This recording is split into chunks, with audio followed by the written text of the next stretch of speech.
AC generator से जो EMF मिला वो कांस्टेंट नहीं है, फिक्स नहीं है, वेरिएबल है, टाइम वेरिएबल है। टाइम के साथ साथ मैग्नीट्यूड में भी चेंज हो रहा है और डायरेक्शन में।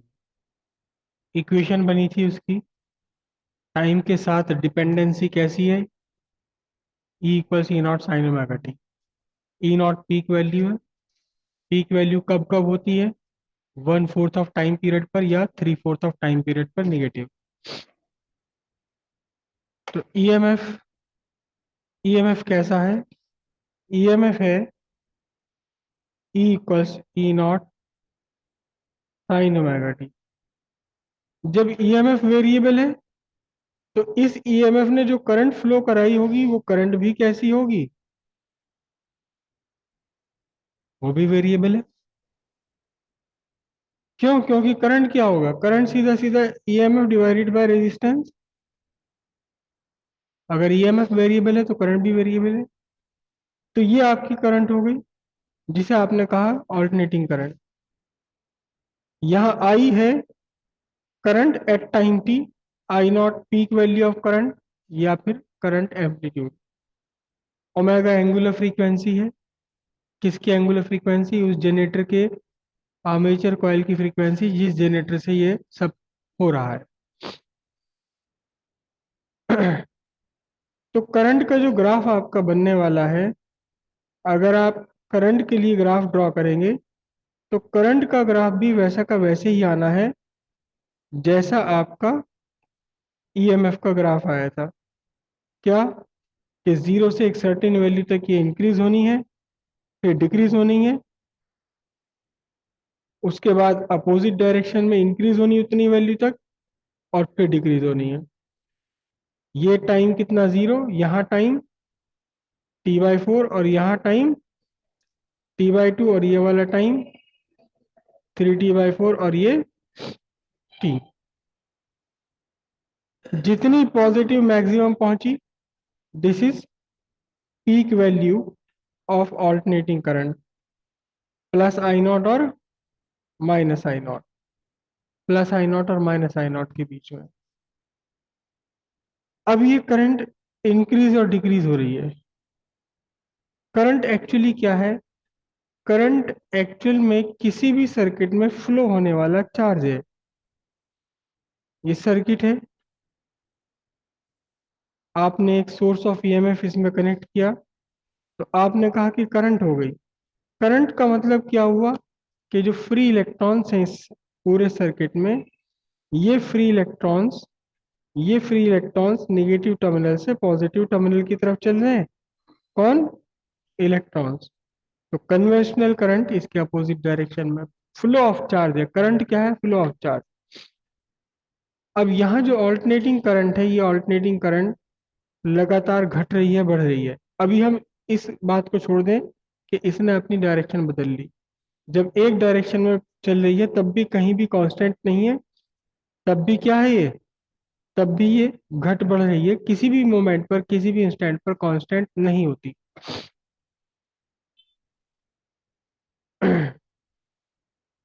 तो अब हम एक नई फिजिकल क्वांटिटी फाइंड करेंगे इस ऑल्टरनेटिंग करंट के लिए, इस घटती बढ़ती करंट के लिए। इस घटती बढ़ती करंट के लिए एक नई फिजिकल क्वांटिटी फाइंड करेंगे जिसका नाम है mean value of alternating current. Represent करेंगे हम इसे आई एम से, mean value of alternating current. आपने एक सर्किट बनाया और सर्किट में ये सोर्स ऑफ ऑल्टरनेटिंग ईएमएफ आपने लगा दिया और सर्किट को आपने ऑन रखा कितने टाइम के लिए, T/2 टाइम के लिए, जहां T capital T 1 complete cycle के लिए टाइम पीरियड है। आपने T/2 के लिए आपने सर्किट बनाया, रेजिस्टेंस लगाया और यहाँ सोर्स लगा दिया, सोर्स ऑफ ऑल्टरनेटिंग ईएमएफ। जब भी सोर्स ऑफ ऑल्टरनेटिंग ईएमएफ बनाएंगे तो इसके सिंबल में आप ये बना देते हैं साइन, साइन वेव। जो ये कर्व है आपका, ये साइन कर्व कहलाता है। क्यों? क्योंकि यहाँ ई नॉट साइन ओमेगा टी आ रहा है। और जब भी आपको बनाना होगा सोर्स ऑफ ऑल्टरनेटिंग ईएमएफ, इस सोर्स के नीचे लिख देंगे क्या, E equals E not sine omega T. पता चल जाएगा कि सोर्स ऑल्टरनेटिंग ईएमएफ का। आपने इस सोर्स को लगाया, करंट चलने दी, करंट चलने दी, कितने टाइम के लिए, कितने टाइम ड्यूरेशन के लिए, T/2 टाइम ड्यूरेशन के लिए। और आपने यहां से नोट कर लिया, कौन सा, क्या नोट कर लिया, चार्ज, अमाउंट ऑफ चार्ज जो इस सोर्स ने इस सर्किट में फ्लो कराया। अमाउंट ऑफ चार्ज आपने नोट कर लिया जो सोर्स ने इस सर्किट के अंदर फ्लो कराया।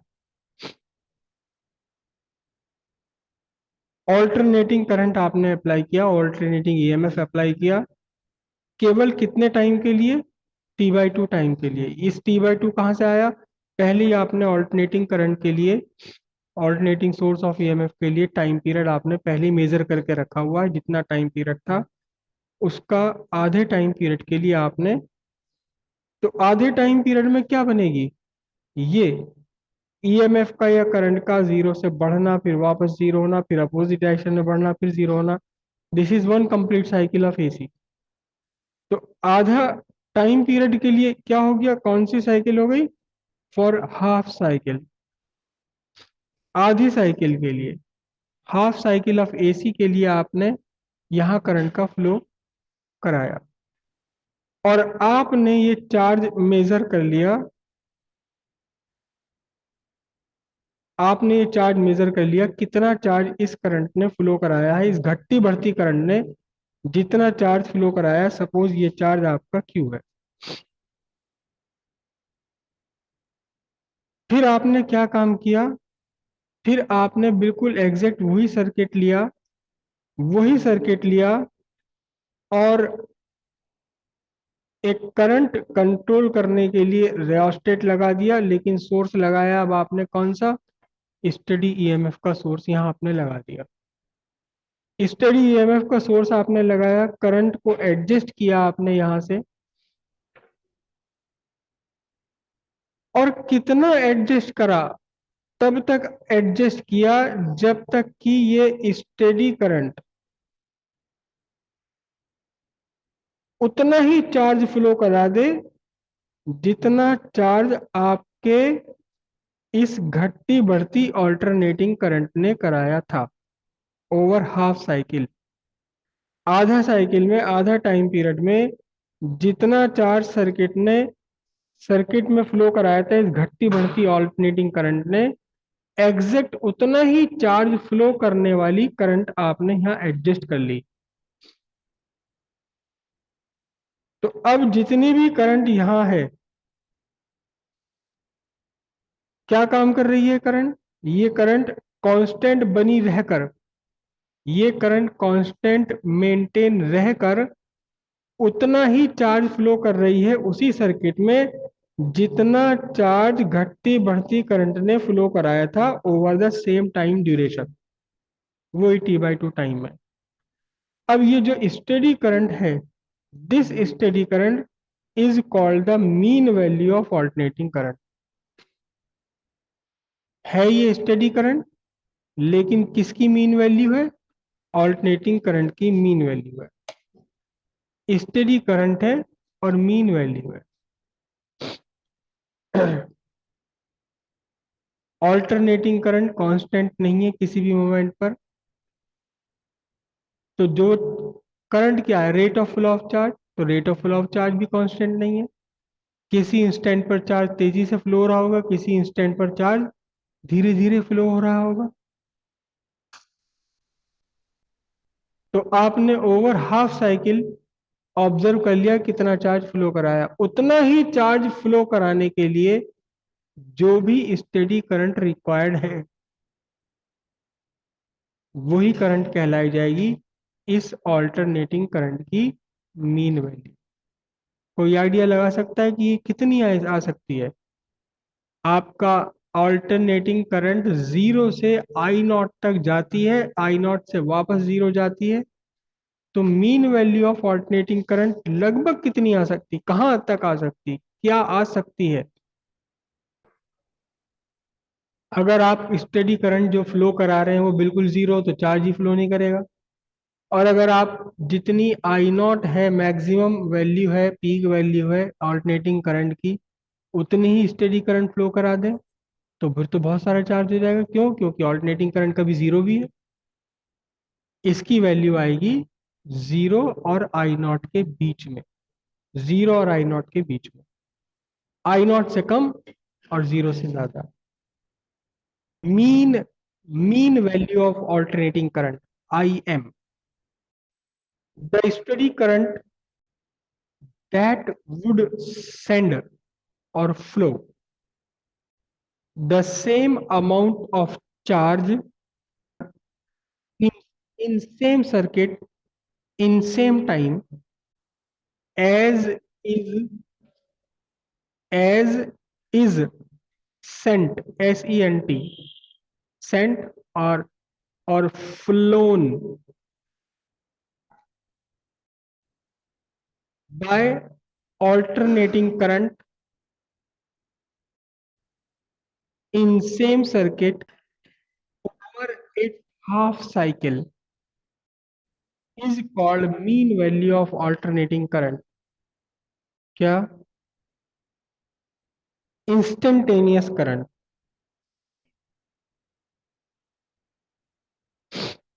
Instantaneous current in the circuit, I equals I naught sine omega T, I equals I naught sine omega T.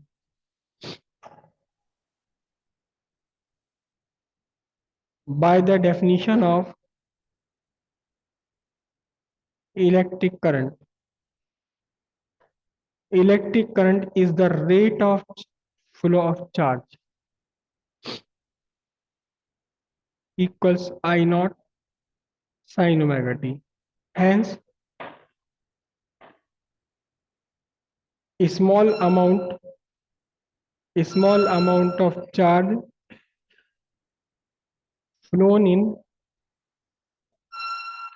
small time dt, dq equals I naught sine omega t dt।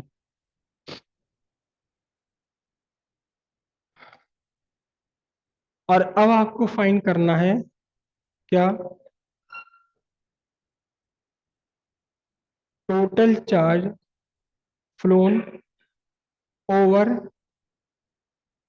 Half cycle, over half cycle of AC, तो कितना charge होगा बताओ? Q equals integration of d q over half cycle, तो मतलब zero से t/2 तक के लिए। Q equals integration from zero to t/2, sorry t/2, I naught sine omega t. यहां से आई नॉट कॉन्स्टेंट है आपका पीक वैल्यू, जीरो से t/2 तक, क्या? Sine omega T, sine theta का integration minus cos omega T, और फिर ओमेगा, इसका अंदर जाके करेंगे, कहाँ से? जीरो से t/2 तक का। तो Q equals I not by omega, minus मैंने बाहर ले लिया, और अब क्या बनेगा ये? कॉस ओमेगा को मैं लिख रहा हूं 2 पाई/कैपिटल T।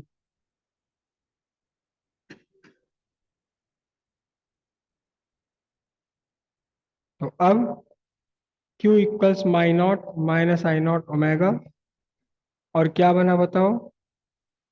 कॉस 2 पाई/कैपिटल T, और स्मॉल t को सब्स्टिट्यूट किया आपने किससे?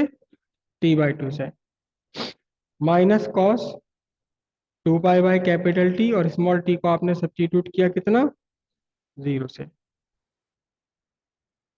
तो अब क्या बना ये, -I0/ओमेगा, क्या बनेगा बोलो, cos pi minus cos zero. Cos pi की वैल्यू और कॉस जीरो की वैल्यू 1। तो ब्रैकेट के अंदर कितना हो गया, -2 हो गया है। Q इक्वल्स -I0/ओमेगा, -1 और अब आपका Q निकल कर आया कितना, माइन हाँ प्लस 2I0/ओमेगा। ये आपका हो गया चार्ज। कौन सा चार्ज हो गया, ये वो चार्ज हो गया जो चार्ज किसने फ्लो कराया है, इस घटती बढ़ती ऑल्टरनेटिंग करंट ने फ्लो कराया है। कितने टाइम में कराया है, T/2 over the time period of half of time period. ठीक है। अब उसके बाद आपने सर्किट पर लगाया एक सोर्स, कौन सा, जो स्टेडी करंट देता है। Let I m be the steady current, और पूरा वो लिखना है, let I m be the steady current that would flow the same amount of charge in same circuit in same time as is flown by. तो फिर अब आपका Q कितना बनेगा, तब आपका क्यू बनेगा बताओ, I M into T/2। Charge is equal to current into time.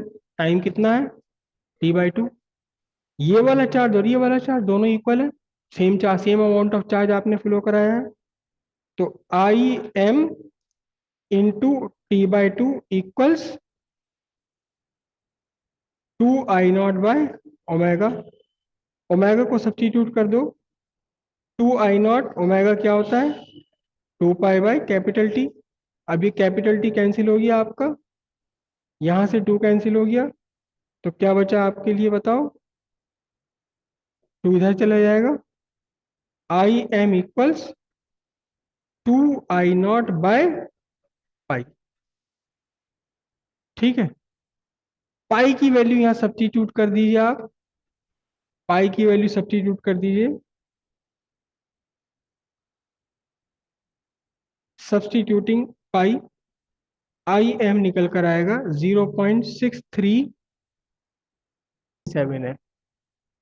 I M equals 0.637 I0, और आई एम इक्वल्स 63.7% ऑफ I0। अगर कोई ऑल्टरनेटिंग करंट है जिसकी पीक वैल्यू 10 एम्पियर है, जिसकी पीक वैल्यू 10 एम्पियर है, तो उस 10 एम्पियर वाली पीक वैल्यू के बराबर T/2 टाइम में सेम चार्ज सेम सर्किट में भेजने वाली कितनी करंट होगी, कितनी करंट होगी। एक ऑल्टरनेटिंग करंट की पीक वैल्यू 10 एम्पियर है, 0 से 10 एम्पियर तक बढ़ती है, 10 एम्पियर से घट के फिर 0 तक आ जाती है।